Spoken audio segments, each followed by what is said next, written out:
We will not vanish without a fight. We're going to live on. We're going to survive.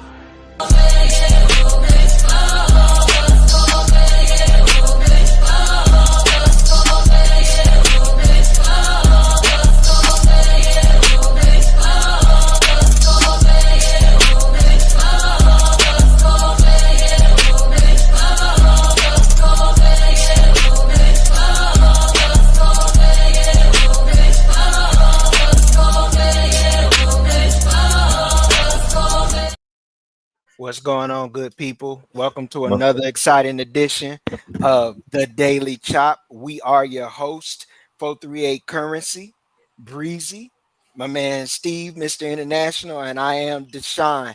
We like to thank y'all for tapping in. Please make sure that you hit that like, share, and subscribe. Hit the notification bell. Please tap in on YouTube. It helps us. Just wipe your feet when you come in the house. We really appreciate it. But what up, fellas? I want to give y'all a chance to just speak your piece. Go on and hit your plugs now. If you got something to throw on out there, that way we can get on with our next segment of the show. You go ahead first, Man, Steve. Go ahead. This Tramel Jones situation is real sticky, but if you would have known, like we knew a couple of weeks ago that Tramel Jones was most likely heading towards Florida, so that might mean your boy Solomon Thomas is on out the door with him. So that means Atkins might be gone. Okay. Steve, you hit your plug. You got something you want to plug, man? Your channel? Instagram, SB Prod Media, at Steve Esquire on Twitter. Make sure to follow us on The Daily Chop on Instagram, man. Good to be here with y'all. All right, Breezy. Yo.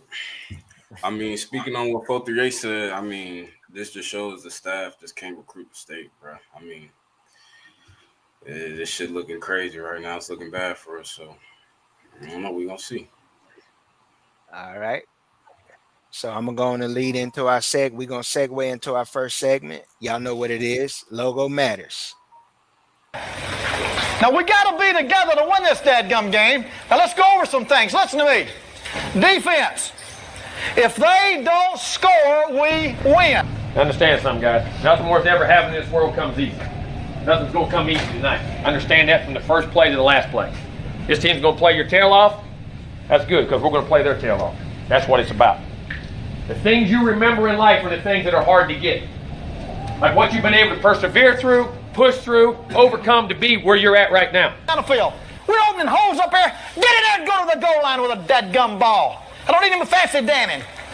Oh, one of you tailbacks ought to tear it up. If you'll protect our passer offensive line, hell, everybody's getting wide open. That Cadillac was wide open, and you let them get to our passer.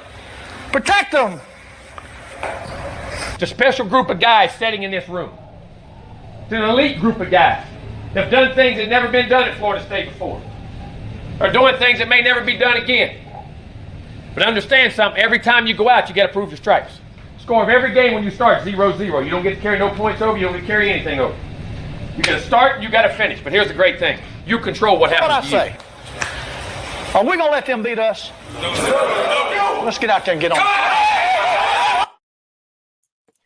All right, guys. Well, Breezy, 438, y'all already spilled the beans on it. We're going to start with Logo Matters, man. Let's just go on and chop it up, get into it.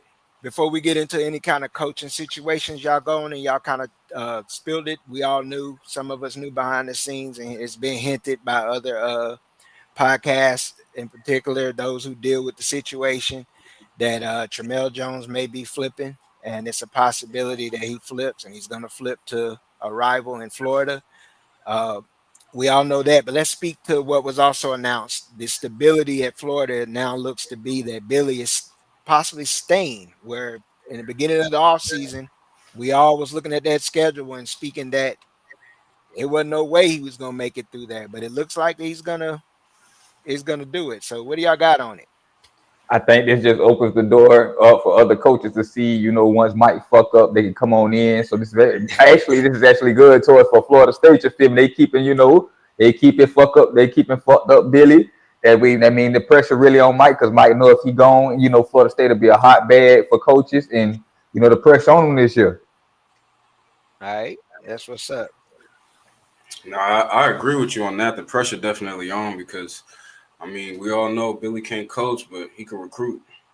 You know what I'm saying? So the pressure on for Mike to recruit the state, even though he proven he still can't do it in year 5, which is kind of crazy to say, but I mean, like you said, there's more pressure to that hot seat. You know what I'm saying? That opened more options for us. Like you said, Lane Kiffin could be an option, but it just opens more options for Florida State to make a head coaching change. Yeah. Well, before this news kind of hit the timeline on today, we were looking at, let's just talk about the beginning of the season or prior to the off season, where we were looking and projecting Florida to have the kind of season we're having. You know, the way shit happens, right? We Yeah. roll it uphill. The way it's funny how that shit go. Just speaking on it, man. We're sitting here. We're having the fan base is kind of tearing itself apart. We're yelling at the sidelines. We're crashing out in the stands, going at the players, going at the coaches, going at the media firing, doing what they traditionally do, firing off at the program. The program is just seems like it's in a big disarray right now. Any of us have heard any kind of background or anything behind the scenes as far as coaches? We didn't heard everything from 3 that it's a lock for 3 to 5, and then some people threw out maybe 7. I don't want to necessarily speak on who goes. You know, we know some of the names that's out there, but I'm gonna ask you guys something we haven't really delved on or did a deep dive in. Is any coaches out there as far as position coaches or coordinators that you would like to see take that spot, take a spot at Florida State or take that job? Or do you think it's possible with Mike possibly being on the hot seat next year? That's a 2-part question. Me personally, with Mike being on the hot seat next year, I like, if he does get fired, I like Glenn Schumann, to come in and be our next head coach. As far as offensive coordinator, I like, Brandon Marion over there at UNLV. Defensive coordinator, get me a dog, go get me Will Muschamp. And, then the coordinators, I think, we should go out there and try to obtain. You feel me? All right. What about you, Breezy? Honestly, in my opinion, bro, I'm not sure if it really matters, bro, because I think the problem is I don't think it's really just the coaching staff. I think no matter who we hire, who we bring in, it all depends on how much they want to spend. If they want to be cheap, who knows who we're going to get? You know what I'm saying? Who knows what coordinators we're going to get? But if Florida State willing to throw the bag out and actually spend some money on some good coaches, I mean, it's a lot of options out there, you know what I'm saying? But I think the administration I think it all depends on what route the administration wants to go. If they want to be cheap or they actually want to spend the bread on an actual good coaching staff. Yeah. And to touch back onto the first subject, the Bill Napier subject, really fuck a quarterback, you feel me? We need trenches. You know what I'm saying? Fuck a quarterback. Go get the trenches right, build the trenches up. You can take the Miami route, you feel me? Go to the portal, get a quarterback. That's true.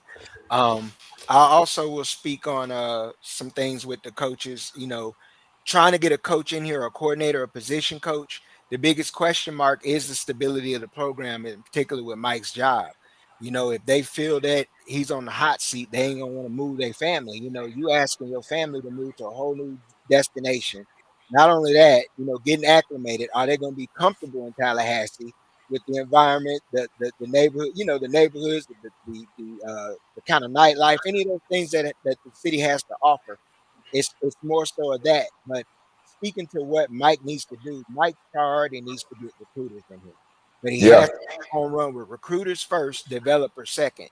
He got to get developers, but recruiters first, because you can roll the ball out on some of these games and just have better talent and win it, particularly being in the ACC. You just can out talent. The only time you need that development is when you're going up against most schools outside of the conference, other than Clemson, Miami, maybe Louisville, sometimes, and particularly Virginia Tech. Those situations, and SMU, you can throw them in there. The kind of talent they can acquire being in the state of Texas, and they got long money. Florida State can pretty much just roll the ball out if they recruit like they should recruit, especially in the footprint that they're in. If they just get those Jimmys and Joes, they should be able to beat most teams in the conference. Now, if you're talking about playing in a bowl game or a playoff against the Georgia, coaching and development is going to matter. So I think Mike really needs to prioritize some things in that area, and particularly, I think we talked about it a little bit. Tuesday stuff in your tight end coach got to go because you got to have Yeah. a recruiter there. Your running back coach, if you're going to keep him, he either need to step it up or you stash another recruiter there. Your wide receiver coach got to be a developer, but he got to be a recruiter. So that's 3 on the offensive side alone. If you bring in an OC, that means your quarterback, most likely he's working with the quarterbacks. Most OCs work with the quarterbacks over the wide receiver position or even the offensive line. We got a unique situation where Atkins is an O-line coach and the OC. You know, that's very rare that you see that because it's Yeah. the time that needs to be of attention that needs to be with the OC and the attention on the offensive line. A quarterback room, you typically going to have what, max 4 or 5 guys? But in the Yeah. offensive line, you working with what? 10? If you 10 recruit to 11 right, 10 players. to 11, 12 players. Yeah. So you automatically got to have an analyst right there helping, if not 2 analysts. So that's more on Atkins' plate. It could be play a part into why we see such piss poor performance from the offensive line off and on over the last 2 years and how bad they've been this year, other than just the strength and conditioning. But anything else we can chop it up on, we can talk a little bit about another decommit. Yeah. I'm gonna let you guys go on and talk about that, and then we got a little video for our viewers too. This Talk was about that decommit. this was said in our spaces earlier. You know, me, Breezy, and Deshaun's space probably about 2 months ago that CJ Wiley was highly likely to decommit. You know, this goes to show you that, you know, when we're looking at the wide receiver production on the field, how can you blame them? We sorry as fuck.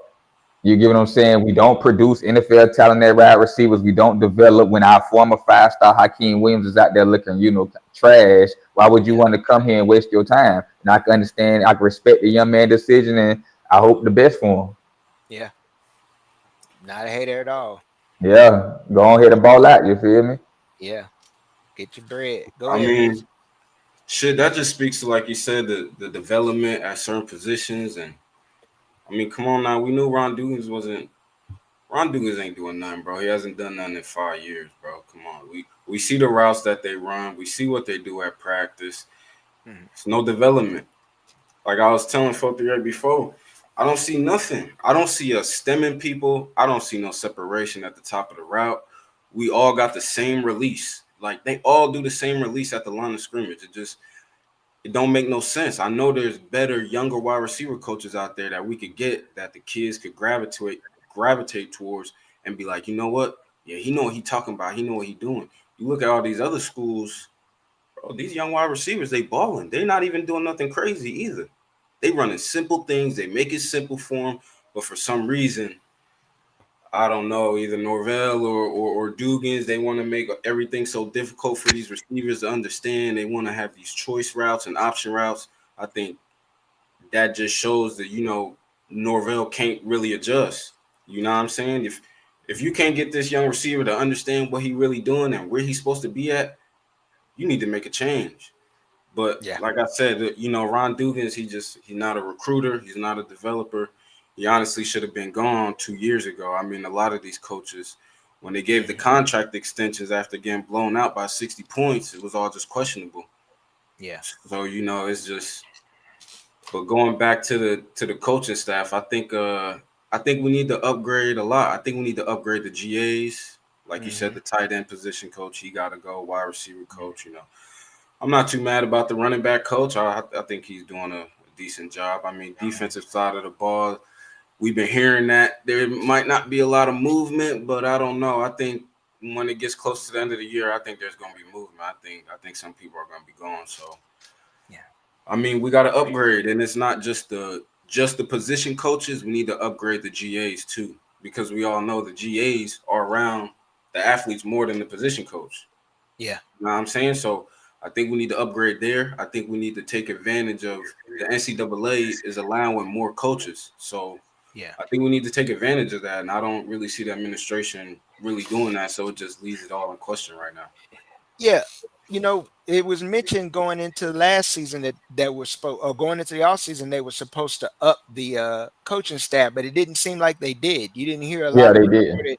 Yeah, they didn't. They stayed pat with what they had in their analyst position and with what they had in the analysts and assistants and things like that. And they didn't really upgrade anything. They just stayed pat. and it didn't seem like, and we're seeing it on the field, man.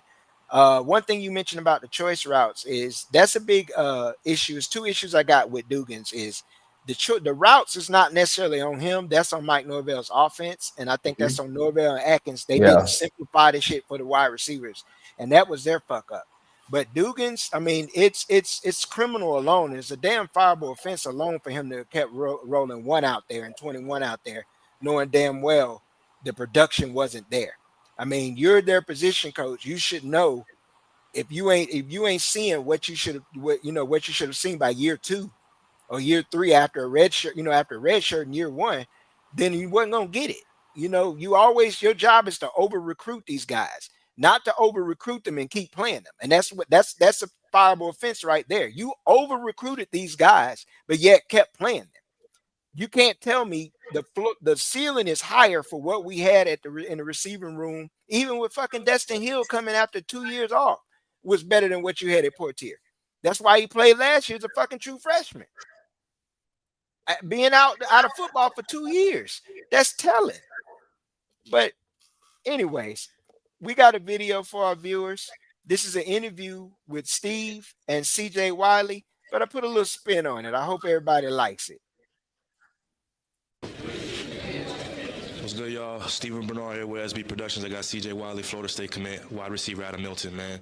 You guys got a big game down in South Florida with American Heritage. How you feel about that team? Have you watched film on them? What you think about the matchup so far? I feel good about the team. We're just going to take it like we take any other game. Just come prepared. Just hit the field hard. Okay. Now talk about your recruitment real quick. Seeing you at the state championship last year against Walton, you guys went ahead and pulled it off, had a great performance. I saw Coach Dugans, Coach Dunk, as we like to call him down there. What's your relationship with Dugans? And talk a little bit about your recruitment towards Florida State. Right now, I'm committed to Florida State. Me and Coach Dugans are probably speaking every day. Fucking lying. Yeah. Still committed to Florida State. Yeah, and we know obviously you're trying to run it back, win a state championship to close out your career. Talk about some individual goals that you're looking at this year, some things you got jotted down in your mind that you're trying to accomplish before the end of the season. I really don't have any goals. I just really want to be better than I was last year and still do what I do best.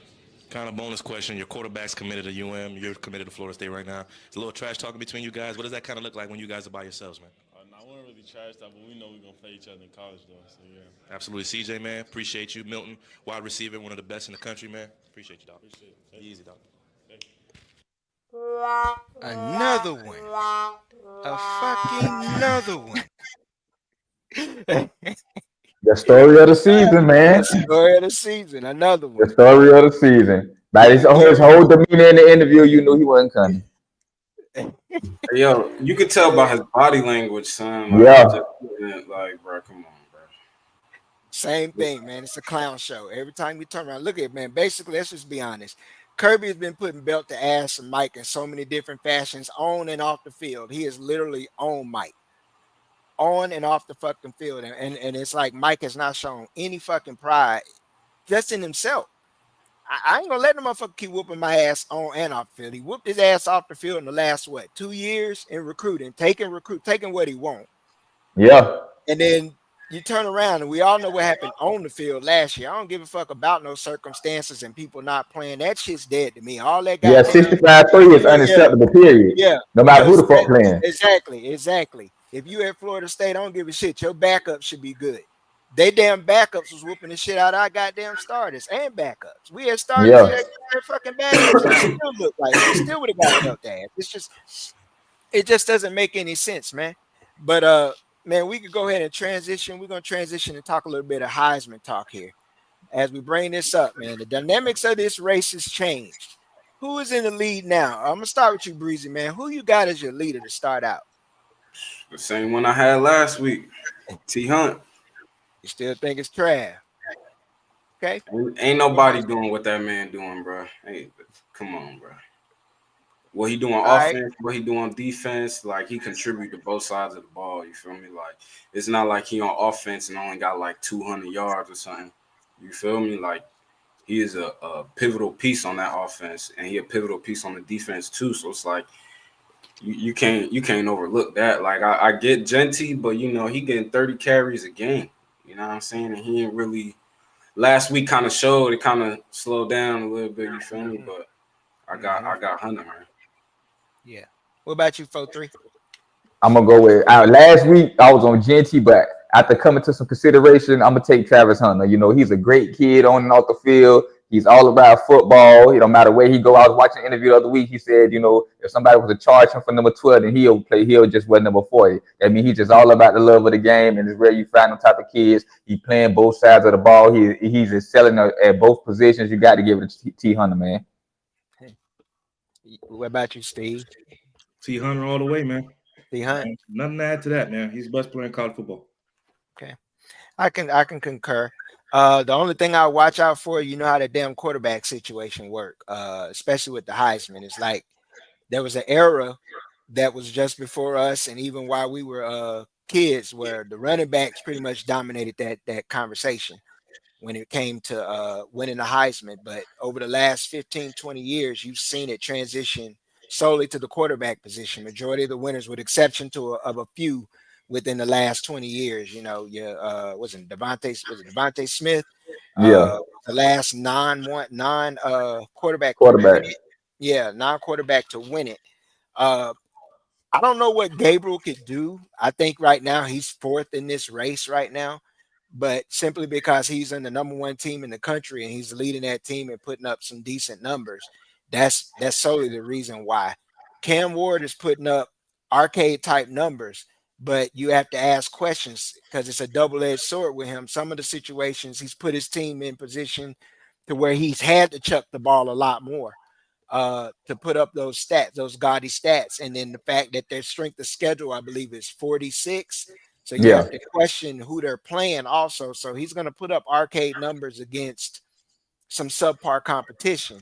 And then Genty, we already know the competition is a question there. Will he wear down and all of those things? So yeah, it's gonna be interesting. It's still Trav until it ain't Trav. And right now, I would like to see Trav actually maybe get a little bit on special teams. I know he does a lot offensively and defensively, but if he makes 1 or 2 plays to score touchdowns in a big game, special teams, you can lock that bitch up. Yeah, that's gonna solidify it right there for him. Yeah, it's gonna solidify it, man.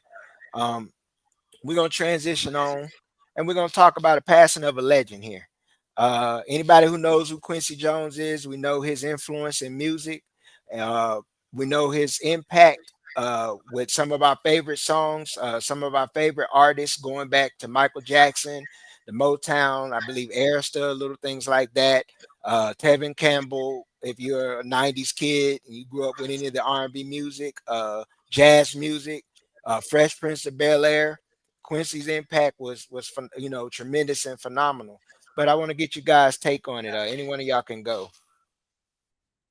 Rest in peace to Quincy Jones. He did make one of my favorite shows, which was the Fresh Prince of Bel-Air during my childhood growing up. And I'm gonna let the panel speak after me, then I'll speak on something else later. Okay. Do it. I just gotta say, you even think about doing it. I already know where you're going with it, man. Send me condolences, man. Ain't even buried that man yet. You know I'm coming. I had to sit up for this. Man. Oh man. I just heard Quincy Jones was, he played in Will Smith, he played in the man Buttocks. I heard Tupac was looking for Dr. Dre.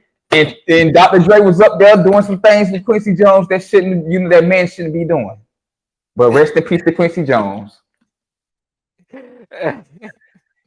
Go ahead, Steve, man. Yeah, that's a tough act to follow. Yeah, you're talking about probably one of the more talented individuals of all time. I'm sure they'll televise his funeral when the time comes. There's no shortage of titles for this guy: producer, creative director, just music genius, all the way together. So rest in peace to him. Shout out to his family, his daughter still acting, doing her thing. But big loss in the entertainment industry for sure, man. You're a wild boy, 438. Kevin Campbell still, can we talk? Look, he still got Kevin Campbell singing. That's crazy. Man, I ain't gonna touch that one. We just talk about that offline. But yeah, It's everything's. We know how the music industry and the entertainment industry is, so you wouldn't be surprised. But we could go ahead and move on. We're gonna talk about the tragedy that happened in Orlando about a week ago. Yeah. We touched on it. The 17-year-old. You know a little bit more about it, possibly 438. I read a little bit on it. We want to say first and foremost, rest in peace to those who lost their lives in this situation and were injured. You have our condolences to those families, as well as, you know, healing energy to those who are recovering and still yet recovering mentally and physically from this situation. It was tragic. It was stupid in the first place. You don't understand what the hell these just be crashing out over nowadays. 17-year-old threw his life away over what, you know? But you guys go on and touch on it, and then I got just a little segue video as far as the reporting of the story. Yeah, man. You know, the young nigga crashed out. You get what I'm saying? Like, I heard it was over a girl, over a female, which is ridiculous. You get what I'm saying? Because at the end of the day, you locked up, you killed multiple people, you wounded, traumatized multiple people, and the girl's still gonna be going on living her life. Most important, then again, you 17 out there mingling among grown folks when you could be doing something constructive with your time. This is another message to these kids, man. Stop crashing out. It's not worth your future. He's 17, his whole life gone. They finna give him life. He ain't finna bury him under jail. He's not gonna see the day of light no more. It's pathetic. You know what I mean? He interrupted a lot of people out there having a good time just to do some foolishness. And I really hope I hope his ass rotting that bitch. You get what I'm saying? That's what it really is. Yeah. Yeah, I mean, hey, I don't even know, bro. Because when you watch the video, bro, it don't even make sense. You know what I'm saying? They say it's over a girl, but when you see he just walk up on dude, and you feel me? It's just, hey, we just got to do better as a community. You know what I'm saying? Just focus on mental, like, you know what I'm saying? Because mentally, these young kids, they not really where they supposed to be. You feel me? Crashing out like this, and then it ain't like he just shot one person. Like, he was shooting in the crowd. So it's like you trying to use an excuse talking about it's over a girl, but you shooting in the crowd. Like, that's, you know what I mean? It just don't make no sense. You know what I'm saying? It's just, you know, RIP to the two people that lost their lives, and just condolences to the families, you know. All right. Got something, Steve? Yeah, it's more a message to the community, really. I think everybody in here is fathers, so you know, Black fatherhood is as important as it comes. Man, we're worth our weight in gold. Active Black fatherhood, and you know, I'm not saying that you didn't come from a good family, whatever the situation may be. I'm just saying, in regards to preventing situations like this in the future, just be around your kids, man. Teach them how to handle adverse situations, how to control their emotions. You know, why does a 17-year-old have a pistol on him in the first place? Why was he in that scenario at that time? You know, why couldn't he control his emotions? There's a million questions, and none of those questions will get answered properly to the public's eyes. And this kid's probably they're gonna throw him the book, and he'll probably do life in prison for this. And just another young man gone, senseless violence. Sure. Yeah, another statistic, man. Another statistic. Well, I'm going to hit a little bit of this news video just in case some people didn't see or know they weren't on the planet. Just play a little segment of it and let it roll, and then we can transition.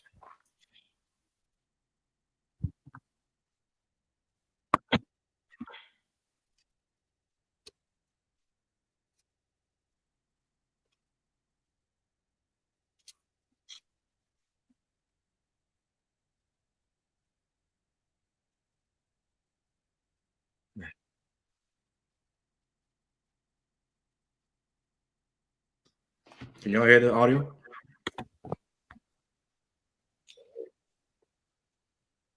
Nah, I can't hear the audio.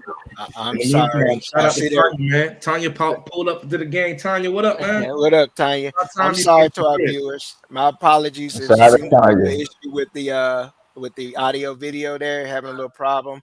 But basically, two victims. One was a UCF student, lost his life, and another one lost his life. They were young, and we've already discussed what it was over. Just deepest sympathies to the families of those who are lost and injured. Continue to recover and positive energy. But we could go ahead and segue to this next. Thugger is out. releasing singles, dropping new music with some crazy stipulations, man. I mean, you from Atlanta, you got to operate and navigate on thin ice in the city that you live in. You only allowed to see, and you only allowed, first of all, to enter this bitch for specific terms, weddings, family situations, funerals. It's crazy. I'm like, we discussed this and we touched on it just a little bit, but just to read it out and to see what he has to actually do, it's kind of nuts. It's almost like a setup. But what Yeah. y'all got, man? It's a setup for failure. Shit, but at least he's free though. You understand? You feel me? He was facing life, so this is you got to take it. You know, they weren't gonna let him just off scot free. It is the stipulations is crazy. I feel like it is a trap. You know, he came to sneeze wrong. He came to sneeze wrong, but you know what I mean. At least he's free. He get out to continue his career. I hope he flourish. You know what I mean, and rich to the best in all his endeavors, man. Shout out to Slime, man.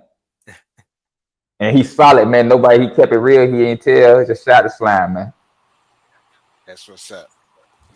Man, I ain't really got nothing on it, bro. I don't really listen to Thug, so I don't really. I got you. What about you, Steve? Yeah, the stipulations are insane, but it's not just entitled to him. This is a systemic issue. They do this kind of stuff all the time. And if this man crosses the street the wrong way, they'll throw him in jail and lock away the key. And that's the thought process behind it. But it's all fear-based. At this point, I just hope he has the right people around him, because based on those stipulations, man, just by having the wrong person around him and he's not necessarily doing anything, he can be jammed up in a real bad way. So shout out to him, man. Happy that he's out. Looking forward to the new music dropping. Like he's 4-3 said, man, he stayed solid. Big victory for Atlanta. Yeah, that's what's up. Well, as we segue on, we're gonna start our. Oh, we got one little interesting video. 438 brought this up, and it's a good topic. Udonis Haslem was on a podcast with Dwayne Wade and what's his name? What's the white guy from South Dakota that played for Florida? I can't remember. Mike Miller. Yeah, Mike Miller. Yeah, Mike Miller. Yeah, that's him. Yeah, they were on a podcast and they were discussing some beef and with KG and Paul Pierce. And Udonis had some interesting things to say. And so I'm gonna go ahead and play this video for our viewers. Battles with Boston with KG and Paul Pierce and them, and it's this and that, and it's chest bumping. People think you're gonna fight. I want to fight. I want to almost fight. At least want to almost fight. I want to almost fight. I ain't did that in a long time. I just want to fight for real. That's the problem. I still want to fight. I want to almost fight. I'm 100% on the almost fight guy. I'm an almost fight guy. I'm an almost fight guy. I'm gonna talk it all the way to the fight. You probably don't want to be around if we run into any of them names he named. Then it ain't gonna almost be nothing. Well, man, the first thing I get out of that video, I ain't gonna lie, I'm gonna keep it a buck, is Dwayne Wade seems to be tripping over his words. And I'm just gonna put it out there, is that Quincy Jones thing with Dwayne Wade. I'm gonna be honest and keep it a bean, because it seemed like you almost want another F word, because y'all know the rumors. But speaking on Udonis, I mean, he's been solid ever since he's been in the league, and he's always been seen as one of those old school throwback guys. I believe what he said is true. It would be an on-site situation. I don't think he was joking, because he's always been that no-nonsense kind of guy. Even when he was at Florida, grinder, tough guy, rebound guy, heart and soul of a lot of those Heat teams through their championship and playoff, just playoff teams alone.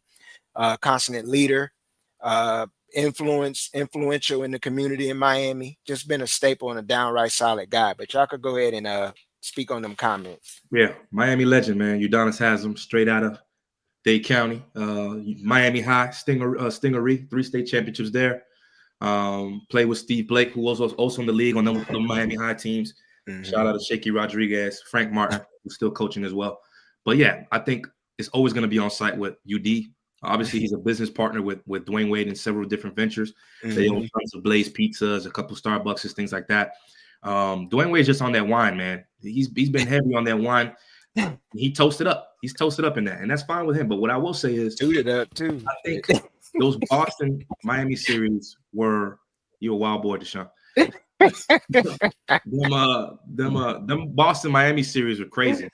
Even to this day, I mean, nobody really has more beef with Boston than the Heat at this point. We've knocked them out several times, whatever the situation may be. But I think what Udonis is saying isn't new to that particular episode. He said it in other episodes. But I think if he were to go, let's say he's walking down an alleyway and he sees KG and Paul Pierce, I bet my life on the fact that he'd be able to have a conversation with KG to the side way before Paul Pierce. Paul Pierce is still in that fuckery. And Paul Pierce can definitely get UD's hands. Paul Pierce ain't about that shit. He's from Crenshaw, he's from LA, but he's not like that. No. KG just ain't wire tight when he's within those lines, within the basketball court. If you guys have watched his show, his podcast and stuff like that, you've seen how KG is mature. The shit that he would say, people let him get away with because he was such a good player in the NBA. But I think now him as a man, he's not on that type of time. They might go face to face and there'll be a conversation and two OGs can walk it out, handshake and move forward. But Paul Pierce still in that fucker. Paul Pierce still with the escorts on IG Live, with drugs on the side. Like, you know, what did Draymond say? They don't miss you. They're not holding no tribute for you. Yeah. Like, people know how Paul Pierce is. He's not necessarily wired all the way tight, but Paul Pierce knows to stay away from UD, bro, because he would definitely put them paws on him. And if it's in Miami, Paul Pierce might not come home. I'm just saying. Oh yeah, he ain't gonna make it home. You got anybody else got something? Oh no, I was just gonna touch on what Steve said. You know, he ain't lying, man. UD hella plugged into the streets of the 305, man. Shit, they come down there playing, boy. It's gonna be a serious situation. Gonna get messy real quick. Well, I see something in the chat that I'm gonna bring up. It's on a subject that we've already discussed, but I figure we might as well go ahead and I see Pete asked any news on the flip of Trammell. Or Pete, as we like to say. Yeah. He flipping, Pete. It's looking like he gonna flip to the Gators, Pete. Yeah, Simone Biles in this bitch, Pete. Extra flips. That's pancakes. Fine. It's totally. I'm not losing any. It's fine. Yeah, fuck a quarterback. Give me the trenches. The 6-foot quarterback, man, that's not necessarily very mobile, that's coming off a bad injury, who has to sit anyway. That played with Verdell Brown and Jay French on his 17. Definitely sitting behind DJ Lagway. Bet your mom on that one. So yeah. Either way, man, you're talking about a guy that's gonna have to sit regardless. I wish him the best. Is there any APB on 3-6, man? Where's James at, man? I don't know, but I think he hinted on the show last week that, you know, some shit might be coming down the pike. Not so much detail, but, you know, some shit he regretted he may have to handle. You know what I mean? And some discussion. So we don't know yet. You know, are we not sure Trammell kind of leverage for some more cash after a season? We never know. We don't know. And we don't know. The conversation didn't go the way he thought it would. Yeah. I'm gonna go on mute. Yeah, go on mute. It is what it is. But that brings us to the next segment. It's that time. 438's time. We're gonna have a little munyon for the fun yon.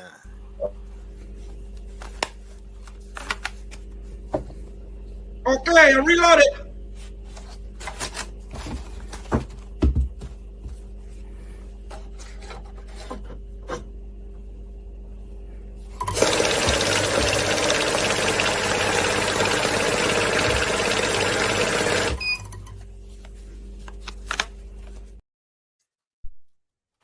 As we bring this up to the stage, go ahead, 438. All right, first off, man, we're gonna take Notre Dame versus FSU. Take Notre Dame with the spread. Notre Dame gonna blow us out. You know, we can't stop the run. They're gonna be physical all day, control the clock. They're gonna put up the points. We're not gonna score any points. Right here, we're gonna take Texas over UF. You're gonna take Texas over UF. Texas out of third string quarterback. UF gonna come in, play physical defense. Florida not gonna score that many points. University of Texas is gonna score a lot of points. So take Texas with the spread.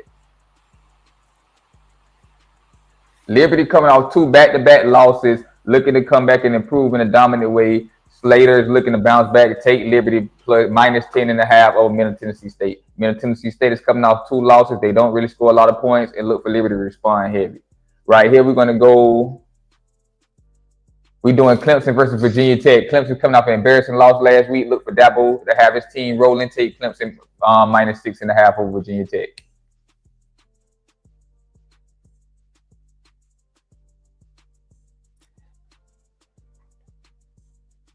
Right here, Colorado and Texas Tech. This is most definitely going to be a high-scoring game. This is a well-anticipated game. Look for Shedeur to put up some numbers, and look for the spread to be over 62.5. Look, so take the over. It's an easy lock right here. Okay, my bad. That's on me. Go ahead, keep going. It's up there. And we're going to have South Carolina over Vandy. Take the over. They both going to put up some points. I like this game to be around 28-24. 28-24, 31-24. Take the over. All right. And that concludes the Funyun for the Munyon. Forgive me for the little technical difficulties there. I was trying to bring something up. But we're getting ready to segue to our next spot. Y'all know what time it is, family. It's the YNs.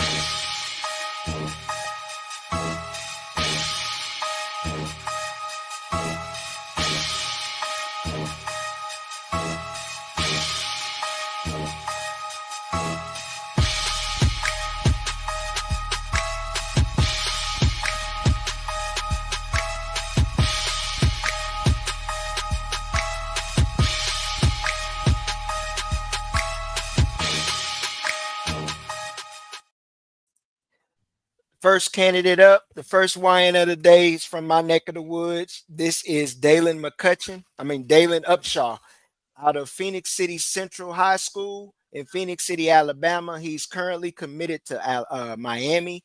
He is a 3-star prospect, come from a long line of program that has produced Justin Ross and recently Cam Coleman at Auburn, as well as players like TJ Parker, and you can keep it on and on. They typically go to Clemson, but him in particular, he is I think he's about maybe 6 foot 6'2", kind of a stretch to field, intermediate, not super burn speed, 4.5, 4.46 type kid.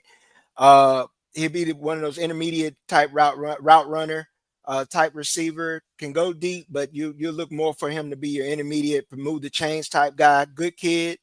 Like I said, solid program. He'll be one of them guys to watch. I don't know if he'll stick with Miami just yet, but with the season that they're having, I haven't heard anything other than Miami so far, and he's solid. Take this down, and we're going to move on to the next one. The next guy we're bringing up is on you, Steve. Yeah, we got a quarterback, Justin Murphy, class of 2027, is a kid I know very, very well. Probably the most electric quarterback prospect here in the Metro Atlanta area. Lightning speed, man. Kid ran I believe it was a 10,500 meter dash as a freshman, 10.4, something along those lines, some insane number. As you can see, he hit that on cruise control on the 30-yard line. He goes to North Clayton High School. That left tackle you see right there also does hold a Florida State offer, Kelsey Adams Jr., big-time prospect. But him, great job by that receiver on that block. This kid, he's got electric speed, rocket arm, man. He's been known very well in the city since middle school.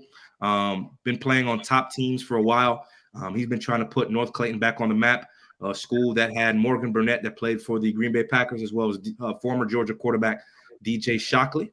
Okay. His head coach, Cat Burnett, was roommates with Kirby Smart in college. So keep an eye on that. But as you can see, man, on that QB option, he's gone, man. Everything you'll notice on the tape is guys don't close in on him. There's nobody catching him from behind. Once he gets to the second level, it's night-night. This kid's got his head on straight, multiple offers at this point. He's got, I believe, Tennessee is probably the leader in the race right now. But he also does have a UCF offer. It's interesting to see how that's going to play out as well. Georgia State, a couple different offers. He is a quarterback. I'm just letting you guys know. People look at the speed. They look at the build. They say, oh, man, play this guy running back, play this guy at safety. He has played safety as well. He did play safety the last game of the season this year as well, alongside being a quarterback. So the toughness is there. But as you can see, man, he's going to take on a block. He's going to put a team on his back for being a sophomore, extremely poised. Definitely watch his story on Who's Next with Dynasty Use to show that I produced with him. All access on who the kid is, things along those lines. Several game-winning drives this year. Game I just went to on Friday. Literally put the team on his back. All 3 touchdowns were scored by him, including the walk-off score. Speed kills, man, as we like to talk about. And this kid has no shortage of that. At the end of the day, the arm is there. The precision is there. As you can see, that ball's on the money where only a receiver can get that. Yeah, on the road. Develop his touch. He's still growing. Justin's about 6 feet tall right now, probably about 190. But like I said, class of 2027 kid. He just turned 16 years old. Who's to say what he's going to look like in 2 years? He's a freak of nature, man. Justin Murphy, quarterback, class of 2027, North Clay. Man, he Justin would be Murphy, man. He'd be a wizard in that veer and shoot too, man. The way call they him Jay Money, as you can see, look, he's outrunning Yeah. the huddle camera. So it's you don't have if you don't have an angle on this kid, you're in trouble. Even if you do, we know what the talent looks like when guys outrun angles. That's a skill you can't teach. Wow, that's crazy, man. That's a really talented kid. All right, 438, we're about to bring up the next prospect, the next YN, Brandon Bailey.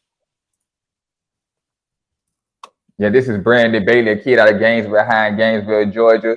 He plays defensive tackle / defense end. He has great power, great strength, great hands to get off block. He's very physical. He's uncommitted right now. He's a 2025 kid, still looking for a major D1 offer. His academics are on the rise right now. He's currently at 3.0 GPA. I think his team he has a playoff game this Friday coming up. And I'm just looking to get him out there. We need trenches. I don't know why we're not reaching out. Gainesville has great facilities, so he would come in already physically ready, greatly. His strength and conditioning will be on point. And shout out to Brandon Bailey, man. Watch him, as you can see right here. Good technique, good hands, good power, good speed for his size. Okay, he gets off the ball. Yeah, it kind of lagged on me a little bit. Okay, it's all good. See how he stands. As you can see right here, he gets through the tackle, he gets skinny, he gets in between the blocks, he makes the tackle. Yeah, he followed Brandon Bailey, man. Defensive tackle. Brandon too, man. Obviously, him being in that program is one of the best programs in the country. Yeah, by Josh Nesbitt. But what I will say is the edge that's playing alongside him is the probably second best edge in the 2026 class. So the eyeballs are there. Yeah. As 438 mentioned, he's got a playoff game.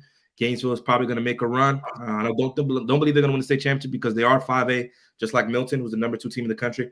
But it's time for Brandon to make some money, man. So if he's listening, you got a couple games to really go off. You got a monster next to you, and it's time to go get this money. That's what's up. Shout out to Brandon Bailey, man. Next up on the board, it's on you, Breezy. This is Kemon Jackson. We got Kemon Jackson, 5'11", about 180. You kind of tell he's a gadget player. He played running back, wide receiver. He also got some defensive highlights at safety.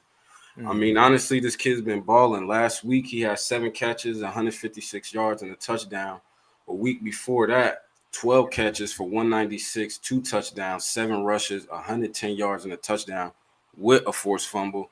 So, I mean, honestly, I don't know how this kid doesn't have more offers than he has right now. I mean, and he's been consistently balling. This isn't like a 1-game, 2-game, 3. I mean, week 7, he has 6 for 83, 3 touchdowns, ran for 6. He has 6 carries, 146 yards, and a touchdown with another forced fumble added to that. About, I think I said 5'11", 180, 3.0 GPA, good kid, run a 4.4 out here in AZ. I think, honestly, I mean, he could do it all low key. I mean, he could catch the ball, he could run it, he could play defense. I mean, to me, I think you could probably plug him anywhere you want to be honest. I mean, you want him at safety, he could play safety, let him roam the field. And I think they got a playoff game. I'm not sure if it's this week or next week. They are sitting at 9-0 right now. So I'm not particularly sure how that is. He's at McClintock High School. Feel me? But I mean, hey, kid balling. Kid look good. That's what's up. I'm gonna bring up the next prospect. This is Isaac Massey. We got Isaac Massey right here. I think last week he had 120, 2 touchdowns, about 6 foot, 175, class of 27. Offers is coming in a little bit, but you can see he got hands. Smooth with his routes. He not like too much. Boom, stiff arm, get around there, go in there for the 6. You know what I'm saying? You could tell he's just. You could probably throw him in the slot, maybe. You know what I'm saying? I don't know about too much of the outside, but you could tell he got smooth control. Probably should have flattened that a little bit, but boom, make the first man miss, get the first down. You know what I'm saying? So, I think the week before that, let me check real quick. Week before that, he had 5 catches, 119, and 2 touchdowns. That's what's up. So, these kids is consistent. Just keep grinding. Class of 27, the offers going to start coming in. Yeah, for sure. What's up? That's what's up. Well, guys, it leads us into one of our final segments of the show. To our viewers, y'all know what time it is. It's the crash out of the week.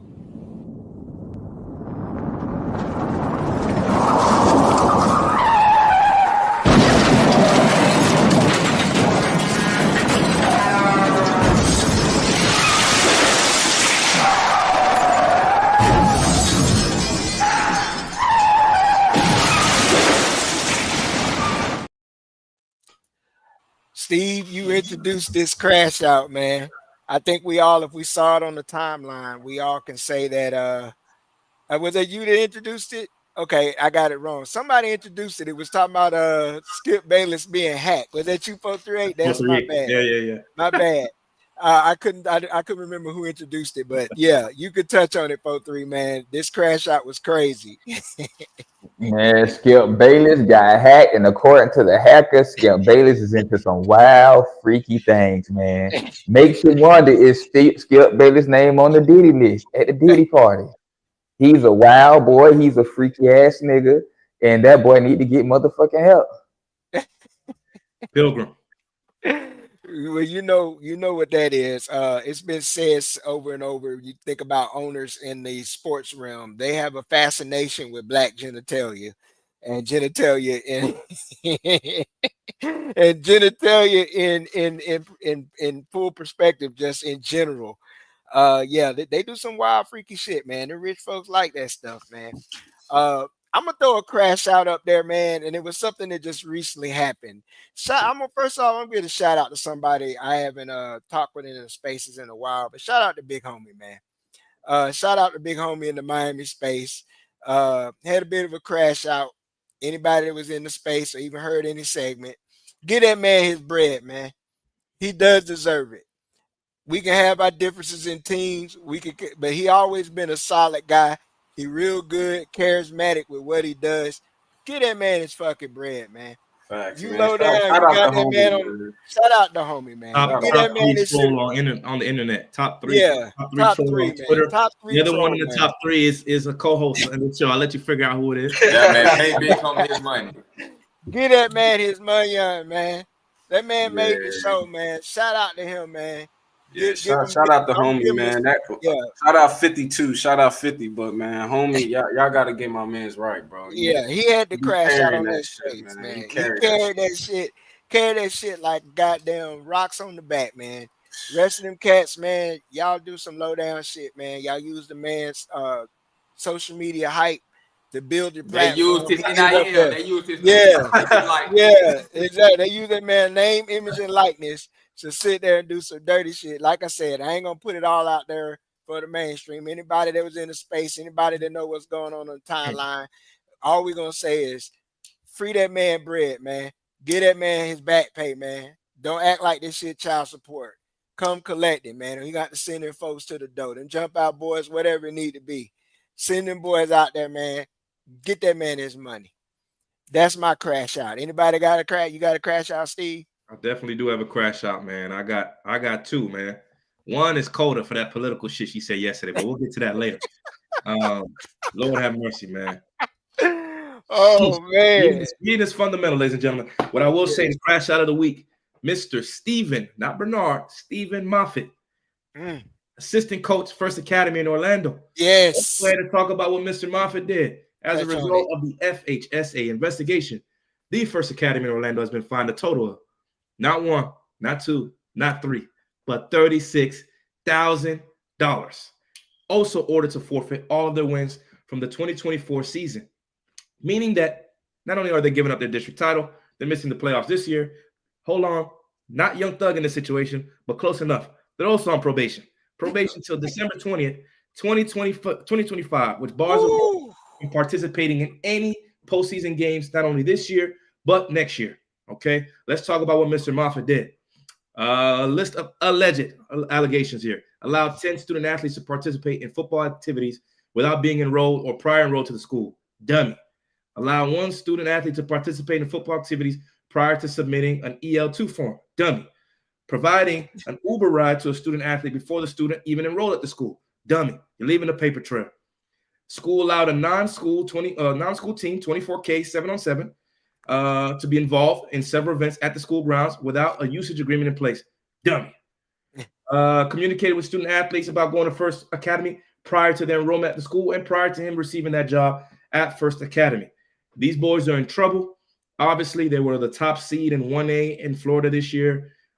This is the death sentence. This is what SMU received after the Pony Express.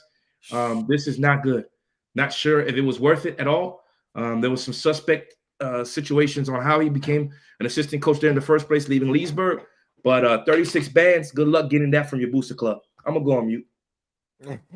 Yeah, he not getting that. It was, and then around the talk around Orlando was, the word got around. Things was very suspicious. They just popped up out the blue. You get what I'm saying? Like they just popped up into a national power real fast. And when you do things like that, eyes get to looking, and you already got a shady coach.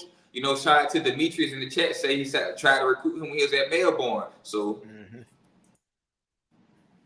he had to fuck a lot of them kids out this season like that. That's crazy, man. Shit, I ain't got no crash out, but I got a donkey of the day. Go ahead, man. Drop it. For the third week in a row, Mike Norvell is the donkey of the day. I might make this nigga the donkey of the year for real. I mean, let's start off with the UNC game. It looked like shit. What's the game plan? What's the play calling? You feel me? And then you go do an interview. Man. Fuck that interview. I ain't even gonna talk about that shit. But you look like an idiot. I'm sorry, you look dumb. You feel me? Yeah. Third thing, let's talk about this morning. You about to lose your recruit, quarterback. You can't recruit your own state. So at this point, I don't even know if he can run a program at this point because everything look questionable. I'm starting to give his success to Kenny Dillingham, to be honest with you. Right now, I mean, let's be realistic. Look at the offense. Go watch Arizona State. Just go watch Arizona State. Just one game. And then come look at this offense this over here at FSU. Come on, bro. But like I said, donkey of the day, Mike Norvell, man. I'm going to throw one more out there. Another crash out. To everybody who lost their goddamn mind yesterday, I don't care what side of the fucking aisle you walk on. Y'all need to fucking chill. Man, stop crashing out on this timeline over this political shit. All of you crash test dummies on that shit. And that's it. No baby oil. And shout out that Coach AP, man. Shout out to Coach AP. Solid. Shout out to my boy AP, man. Shout out Florida to Coach State AP, strength conditioning coach. Shout out AP, man. Well, man, that closes it out, man. We really appreciate everybody for tapping in with us. Another episode of the Daily Chop. We are your hosts. We really appreciate everybody. Once again, like, share, and subscribe. Please. Make sure you like, comment, and subscribe. Retweet, hit Instagram, Facebook. Look for us. We're still growing. Y'all grow with us. And we out. We out, man. Yeah. We will not vanish without a fight. We're going to live on. We're going to survive.